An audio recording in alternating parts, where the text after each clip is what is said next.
KKR team এলএসজির বিরুদ্ধে 14ই April অর্থাৎ আগামীকাল মাঠে নামতে চলেছে তা তোমরা প্রত্যেকেই জানো। কিন্তু কেকেআর টিমে প্লেইং ইলেভেনে বেশ কিছু বড় পরিবর্তন হতে চলেছে। তিনটি নতুন প্লেয়ার কেকেআর টিমে প্লেইং ইলেভেনে যুক্ত হতে চলেছে। সিএসকের বিরুদ্ধে যেই প্লেইং ইলেভেনটা ছিল সেখান থেকে 3জন প্লেয়ার পরিবর্তন হতে চলেছে, যার মধ্যে একজন প্লেয়ারের নাম তো তোমরা প্রায় সবাই জানো, নীতিশ রানে, যার কথা আগের দিনের ভিডিওতেই বলেছিলাম।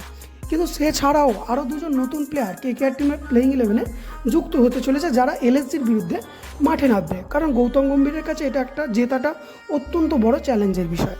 তো আজকের ভিডিওতে মূলত আলোচনা করব এলএসজির বিরুদ্ধে কেকেআর টিমের প্লেইং ইলেভেনে কোন তিনটি নতুন প্লেয়ার নামতে চলেছে।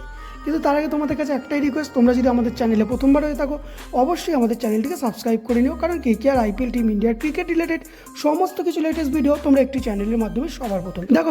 নীতিশ রানের ইনজুরি হয়ে গিয়েছিল, কিন্তু নীতিশ রানের না থাকায় কেকেআর টিমকে খুব একটা স্ট্রাগল করতে হয়নি, কারণ আঙ্কিশ রঘুবংশী যথেষ্ট ভালো পারফরমেন্স দেখিয়েছে। তো সেক্ষেত্রে ভেঙ্কটেশ আয়ার ডোবাচ্ছে বলেই কেকেআর টিমকে একটু সমস্যায় পড়তে হচ্ছে, নাহলে ঠিক ছিল। তো নীতিশ রানে যে ভেঙ্কটেশ আয়ারের জায়গায় খেলবে এটা নিয়ে আর কোনো রকম সন্দেহ নেই, অর্থাৎ ইম্প্যাক্ট প্লেয়ার হিসাবে নীতিশ রানে থাকছে। দ্বিতীয় যে প্লেয়ারটা সেটা হচ্ছে হর্ষিত রানে। হ্যাঁ, হর্ষিত রানেও কেকেআর টিমের প্লেইং ইলেভেন আবার যুক্ত হতে চলেছে। যথেষ্ট ভালো পারফরমেন্স এবং যথেষ্ট ভালো বল করছে।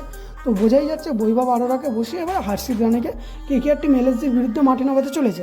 কারণ হর্ষিত রানে ডেড বলেও ভালো বল করে এবং নতুন বলেও ভালো বল করতে পারে।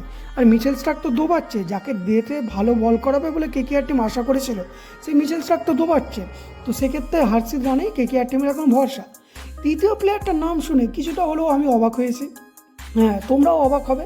এই প্লেয়ারটা আর কেউ নয়, সেই রাদারফোর্ড, সার্ফান রাদারফোর্ড। কিন্তু কথা হচ্ছে রাদারফোর্ডকে কার জায়গায় খেলাবে?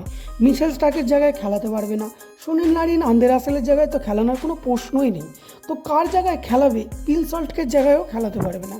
তখন প্রশ্ন, রাদারফোর্ডকে কার জায়গায় খেলাবে?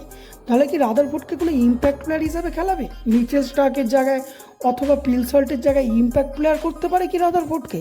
তোমরা অবশ্যই কমেন্টে জানাবে যে রাদারফোর্ডকে কোন জায়গায় খেলাতে পারে। কারণ একটা গোপন সোর্স থেকে জানা যাচ্ছে যে রাদারফোর্ড এলএসজির বিরুদ্ধে কেকেআর টিমের প্লেইং ইলেভেনের অংশ হতে পারে, কিন্তু কোন জায়গায় অংশ হবে সেই সম্পর্কে আমার কাছে কোনো বিস্তারিত তথ্য নেই। অবশ্যই তোমরা যদি কেউ জেনে থাকো রাদারফোর্ডকে কোন জায়গায় খেলাতে পারে বলে তোমাদের মনে হচ্ছে, অবশ্যই নিচে কমেন্টে জানাবে। তো এই ছিল বাকি কেকেআর টিমের প্লেইং ইলেভেন, যা ছিল একই থাকবে। এই তিনটি নতুন প্লেয়ারই যুক্ত হতে চলেছে এবং আশা করা যায় কেকেআর টিম একটা স্ট্রং কামব্যাক করবে। তো এই ছিল আজকে সম্পূর্ণ নিউজ। তোমাদের কেমন লাগলো অবশ্যই কমেন্টে জানাতে ভুলো না। আশা করি ভালো আছো, ভালো থাকো। দেখা হচ্ছে পরের ভিডিওতে।